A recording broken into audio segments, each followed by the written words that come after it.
আমি বাংলার প্রতিটি লোককে আমি জিজ্ঞেস করব, আপনার বিবেককে আপনি প্রশ্ন করেন যে রাজনীতিকে কারা পেশা হিসাবে নিচ্ছে। যেই ব্যক্তি রাজনীতিকে পেশা হিসেবে নিচ্ছে তাদেরকে এই দেশ শাসনে আসতে দেওয়া উচিত নয়, একদম না। যিনি পেশা হিসেবে দর্জিগিরি করছেন অথবা ডাক্তারি করছেন অথবা বারবার নাপিত কাজ করছে, কর্ম করছে, তার পেশা এটা। কিন্তু পলিটিক্যালি সে হয়তো আওয়ামী লীগ করছে, বিএনপি করছে, জামাতে ইসলাম করছে, তাকে যদি প্রশ্ন করা হয় আপনার পেশা কি, তখন সে বলবে যে আমি একজন ডাক্তার। কিন্তু সে যদি বলে যে আমি একজন রাজনীতিবিদ, এটা কারা বলে?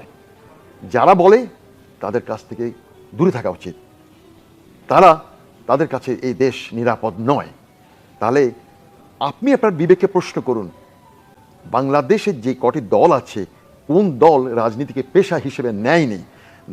রাজনীতিকে নিয়েছে দেশ সেবা অথবা জনতার সেবা অথবা আল্লাহ থেকে ন্যস্ত একটা দায়িত্ব, আমার দেশ এবং জাতিকে সেবা দেওয়া। এটা আমার পেশা নয়, এটা আমার মানব সেবা।